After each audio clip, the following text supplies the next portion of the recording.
What is something you've done purely out of the goodness of your heart, but have never told anyone?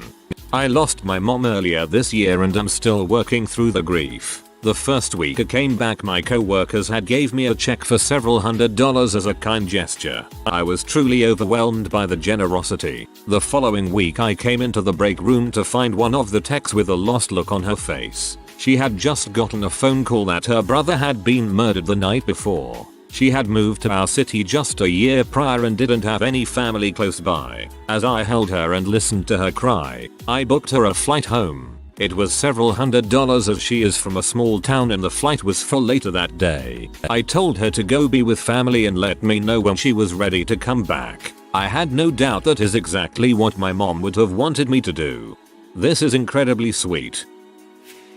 I was extremely stressed and took a mental health day, planning on going to mom's and crying myself to sleep. We ended up going to the mall, and even though money was really tight for her, she wanted to buy me lunch. We split the bill. She realized that she lost a newer $50 bill while walking around. She was devastated. I traded my smaller bills to her cashier for a newer $50, folded it like she would, and tossed it under the seat of her car. The next day she called me, almost crying because she was excited to find it and said that without it, groceries would have been pretty tight that week. Taking me out that day prevented me from having a full breakdown. I think $50 was a small price to pay for what she did for me that day.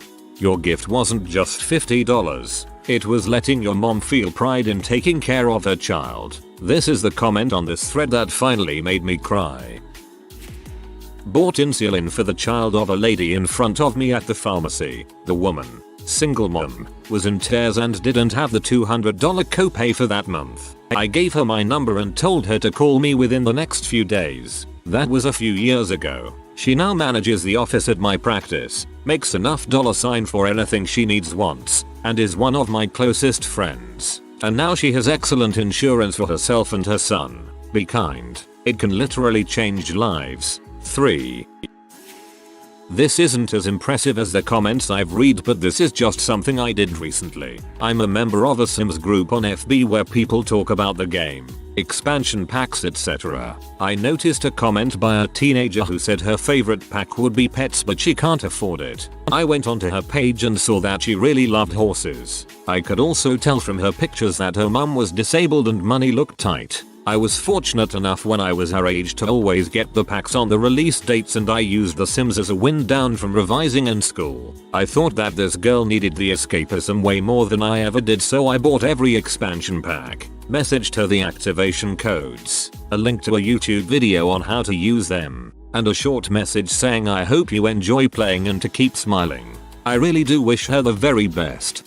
This actually made me tear up a bit. I do IT work, usually small business and a lot of home repair. I have many wealthy clients and a few not so fortunate. It is not unusual for me to go to a home and it is obvious they are barely scraping by. So I either don't charge those people, or make it a nominal fee. I also refurb the old PCs and give them to people who have one that is not repairable. My best fee ever was a basket of homegrown Creole tomatoes. Dang, those things are delicious. My mom was sitting with me at a Costco food court. She saw family and children were hungry, crying. My mom get up, split our whole pizza and gave it to the family and kids. I was so astonished my mom did that out of nowhere. Your mom is a son. I have an ongoing silent feud with one branch of my family, my dad's cousins and their kids, my second cousins, and we haven't spoken or really seen each other in over 10 years. I've pretty much written them off. And I don't really care if we live out the rest of our lives without patching things up. 2 months ago, one of my cousins from that branch unexpectedly died at the age of 38. Their immediate family had always had financial troubles, so while I didn't fly across the country to attend the funeral, I quietly sent my sister a bunch of money and instructed her to pretend it was hers and pay off part of their funeral expenses. And then just last week, some of my other relatives started a GoFundMe for one of my aunts in that branch. She's my dad's oldest cousin. She has stage IV cervical cancer and wants to leave the hospital to pass away at home surrounded by her loved ones, but the hospital won't release her until her medical bills are paid in full. This is in another country. I haven't told my dad or anyone else in the family, but I anonymously donated my last paycheck plus the money I had been saving for my upcoming birthday trip. I don't really consider it out of the goodness of my heart, though. It's just that the thought of an elderly, terminally ill person dying alone somewhere that isn't home eats away at me so much that I physically couldn't sit by and do nothing. There's a semi-secluded bus stop beside a store I used to work at, and a homeless guy started sleeping there on the bench halfway between the stop and the parking lot one winter. One day I got to work 15 minutes early and saw him sleeping, wearing just a flannel and jeans. So I ran into the store, bought a blanket, and covered him up with it. He never woke up so he didn't know it was me. Every time I saw him sitting on the bench he had the blanket wrapped around him. When you said he never woke up I thought for a second you meant he died, lol. My brother is a rage addict and has been homeless for 15 years. In November he wound up in a coma with severe blood poisoning and ultimately lost both of his legs to frostbite. Broke my heart because apparently frostbite is extremely common in the homeless community and a lot of those you see in wheelchairs. That is how they lost their limbs. So I put together 10 winter kits each with new socks, a beanie and gloves, a face mask, rain poncho, emergency blanket, water bottles, some food, chapstick and men hand feet warmers. Kept them in my car and handed them out whenever I saw someone in need. I'm so sorry for your brother. When I was around 12-13 I gave this homeless man a bottle of water and sandwich every day for 2 months. I was in a summer program and brought my own lunch. Since they also gave us lunches I would give it to him. That's amazing maturity and kindness from someone so young. What a kind thing to do.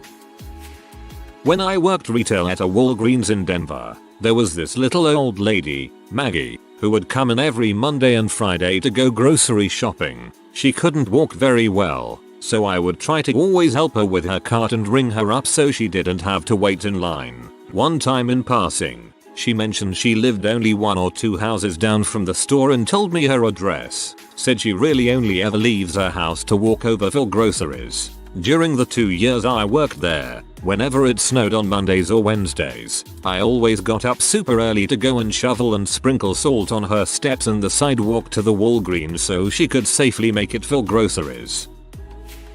A lady was fleeing an abusive marriage without much more than her kids and the clothes on her back. Word went out within a whisper network requesting a few essentials she needed. Packed up several things from the request list and also one thing that wasn't requested. I make jewelry as a hobby. Put a pair of handmade earrings into a gift bag. Silver and pearls. Added a handwritten note that every woman deserves something beautiful and sending good wishes her way. It's funny how essential the non-essential items are in making us feel normal, safe and human. Awesome work. Tangentially related, but if you're interested check out Shelter Movers, a Canadian network of volunteers who offer house moving services free of charge to those fleeing abuse and violence. I'd love to see this initiative spread worldwide.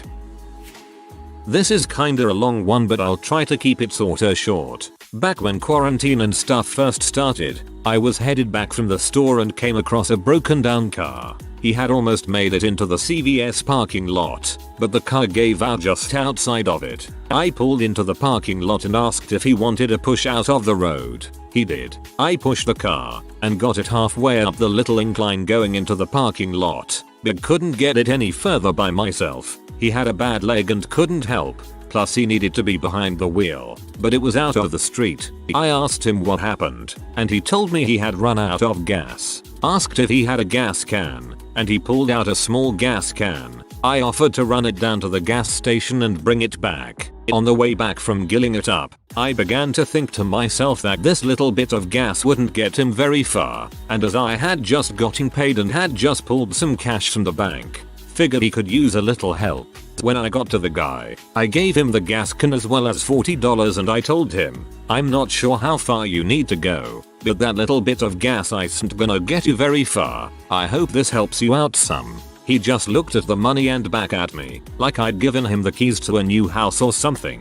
He started telling me I get paid tomorrow. I can give you my address and I will pay you back, but I insisted I didn't want anything in return. He looked like he was on the verge of tears. He explained how he had just gotten out of jail a few months before and was trying really hard to stay on the right path, working an honest job and everything, but that it was hard. He told me he would take my kindness as a sign that he was on the right path and thanked me several times. Had I known how much it meant to him, I would have given him more. I hope he's doing well.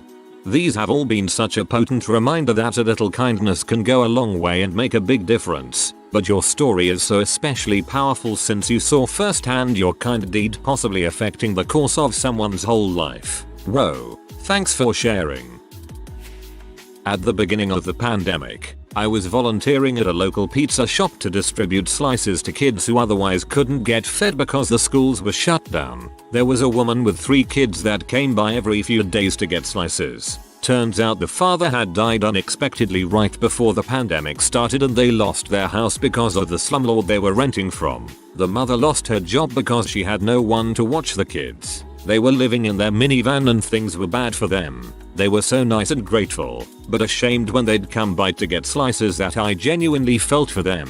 I had lost my job and got a pretty decent windfall of 2 months worth of unemployment and the CARES Act at once. My landlord had a few properties open and is a close friend, so I got in touch with him and we worked out me paying their security deposit and the first 2 months of rent and he'd cover their utilities. I gave her his number and said he might be able to help and they moved in the next day. They've been there ever since and are doing extremely well now. You are a beautiful human being. Whenever I see a cashier having a tough day, I always look at the candy selection, if there is one, and look stumped as to what to get. I ask them, I can't decide. What's your favorite? I buy whatever they say, then hand it to them after the sale and tell them they're doing a great job and to have a great day. It perks them up every single time. It's my little thing. Stealing this idea. On winter weekdays when I go downtown to practice the organ, there's usually a destitute man on the front steps of the locked church. When I unlock the door, I invite him in out of the cold and let him sleep on a cushioned pew in the relative warmth of the building while I practice or teach organ lessons. He's always very appreciative of the relief from being outside and leaves with obvious appreciation when it's time for me go. Just have to say, it's so cool that you play and teach the organ. You don't hear them played as often as you used to. The church I attend has a nice pipe organ, but more often than not, they don't use it. They did yesterday and I just soaked it all up. Also, your story was very heartwarming. Thanks for sharing and Godspeed. If I am walking a trail and I see a tree or sapling is damaged, I do my best to either mend its injury or remove the broken parts to let the tree grow unencumbered. It's rewarding to come back after a year or two to see the sapling you helped take good roots and refuse to wither. I saw this homeless man eating some pizza and after we talked a bit, I let him use my shower and offered to let him sleep on my couch for the night. He declined the couch, but his laughter in the shower made me really smile. I've never told anyone this. I let a homeless guy shower in my hotel room once when I traveled for work. He peed on the bed after and got me fired. No joke, lol. I was in my art class in high school and there was a girl who I didn't really know, a few grades younger. I could tell she didn't have many friends but was really sweet. She was talking to me one day and told me her birthday was soon and that she was so excited. I decided to send her those balloons and whatnot you can get through the student store on her birthday, though she didn't know me very well so I didn't sign my name. It just so happened that the student store worker brought them in during our art class and I got to see her reaction. She lit up and kept telling us it had to have been her mom or her best friend who did it, and how she couldn't believe that someone got her something and she wouldn't stop smiling the whole rest of class. I never told her it was me. I was just happy she felt special. That was a pretty good day. Watching people happy makes us feel like a cloud. For me it does. And have a great time, all the time. Waiting to see my doctor, I see an elderly man with a walker talking to a driver service for seniors handicap people about getting him a ride home. Apparently there was a mix-up and they couldn't get a driver there. My doctor called me in and when I came out, the elderly man was still there talking to the driver service. I told the guy if he trusts me I'll take him home. He responded, but I haven't seen the doctor yet. I told him I'll wait. Dude looked like he was going to cry. He was actually a really nice man and it was a pleasant ride. Nothing like the other ones, but my mum had saved forever to buy herself her dream dining table and chairs. They were super expensive, but she had a picture on the fridge, saved for a year and knew she'd have them forever. I visited one day when she wasn't home. My parents have no issue with us coming over without them there, and noticed the dogs had gotten in and absolutely destroyed one. They were still untrained puppies and had ripped off all the material, buttons, etc. I popped it in my car, threw it out, found a place an hour away with the same chair and bought it. $300 chair, so wasn't cheap. She doesn't know because she would have A, been shattered, but found a way to fix it as best as possible, which honestly would have been impossible, and B, refused for me to replace something at that cost. I'm just glad it was me who saw it first. She's happy and always comments on how nice a table is and how she will have it forever. LOL. This is one of the rare examples in this thread where really no one knew about it. Good work. I was cleaning out my car at one of the big stops where they have pull-up parking with a vacuum hose on both sides. This car pulled in next to me trying to park in the space between the spots. Me being cynical, I'm annoyed and grumbling in my head. Turns out it was this little old lady. For some people the soft spot is kids or animals, but for me it's old people. Anyway, I helped her get her parking sorted and ended up vacuuming her car out as well. In my eyes it looked pretty spotless already. My grandma treated her car the same way. By the end she was in tears when saying her thank yous. What took me all of 10 minutes would have taken her much longer. Felt good.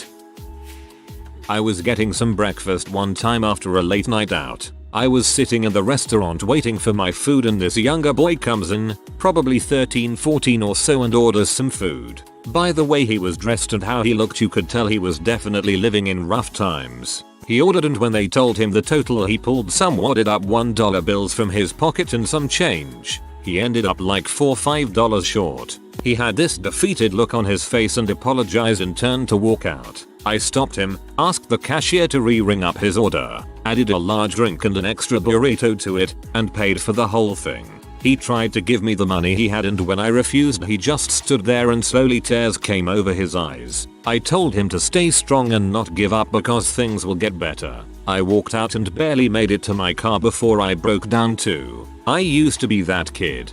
Dang, this one got me. Huge props to you. Need more people out there like this.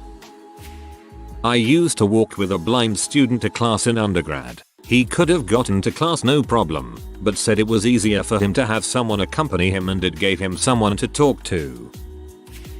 When I was 19 I needed blood work done and it was super icy out. I just finished and was getting ready to leave when two elderly ladies came in.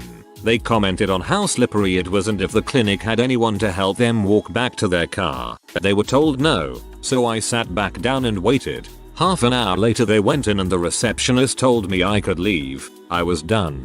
I told her I know and sat there. When the ladies came out they looked a little scared to walk outside and I stood up and said I heard them ask for help and I would help them to their car. I walked the ladies one at a time, letting them hold me for support as I shuffled us to their car. Then, after they were both safely inside, I scraped the ice off their car so they could leave. They offered me money, but I refused and just wished them safe travels. After they left I went to my own car, where I proceeded to fall on my butt 5 times. Falling on your butt for you would have meant a broken hip for them. God bless you forever. It's not much, but whenever I see a work of art online, be it a painting, drawing, original music, a dance, creative writing, etc., I always try to leave a small compliment acknowledgement of their work because I know how much courage it takes to post your creative work online.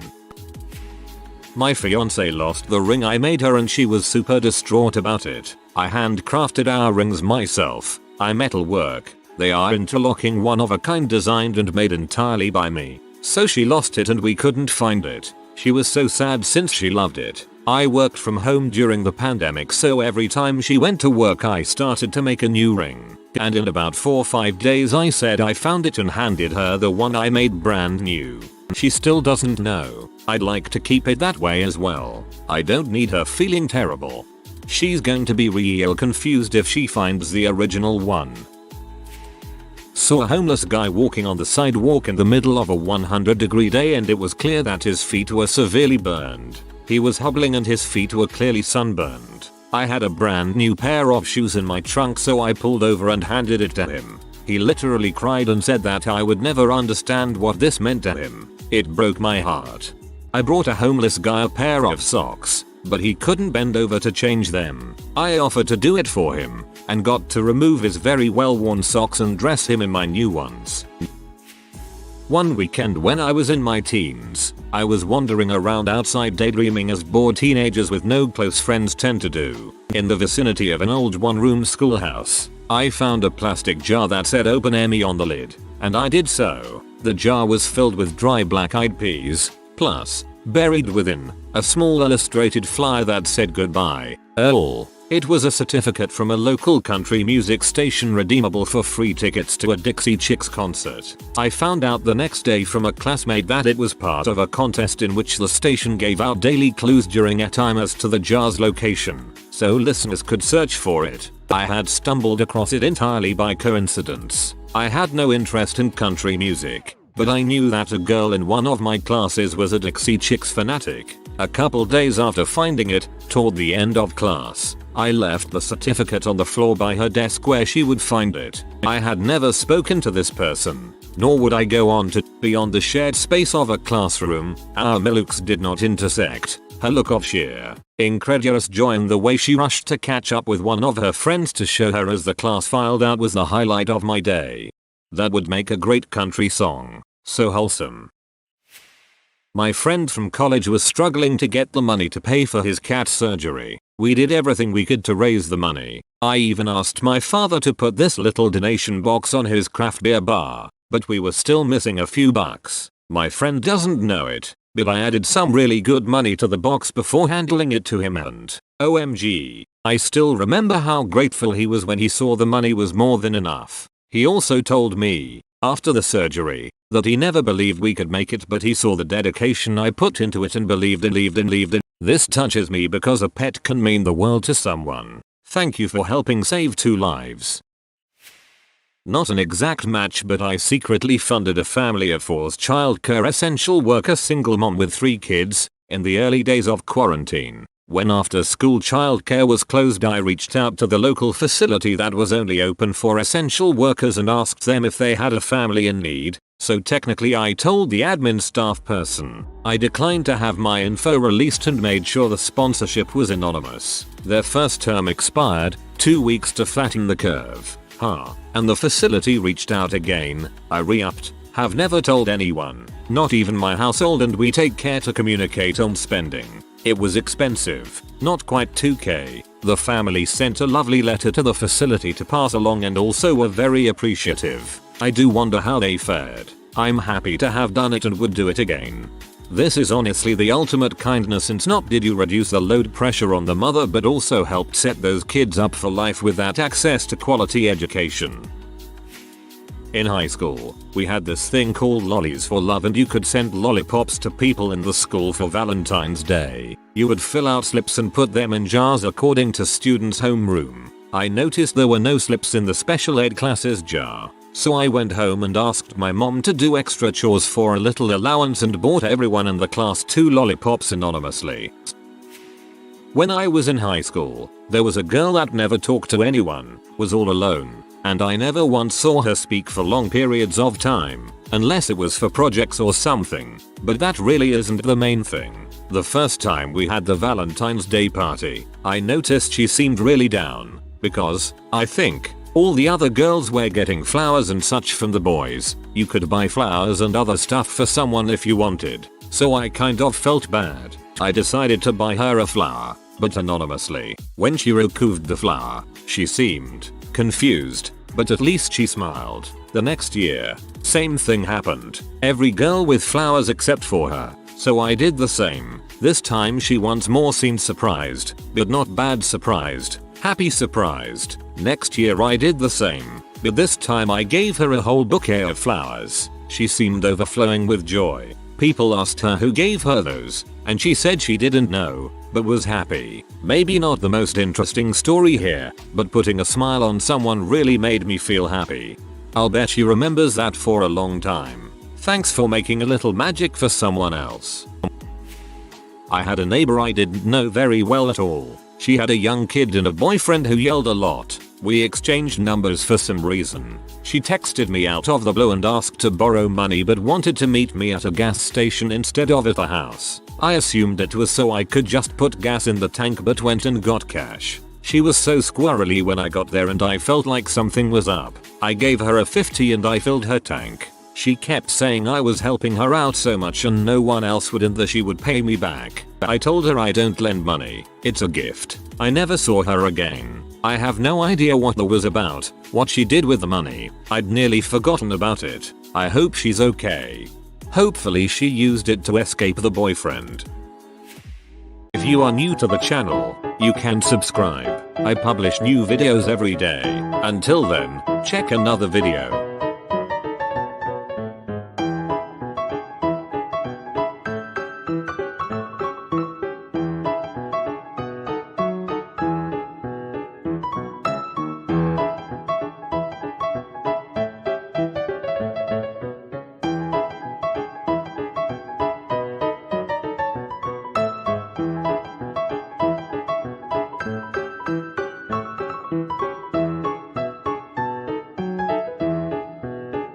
Bye for now.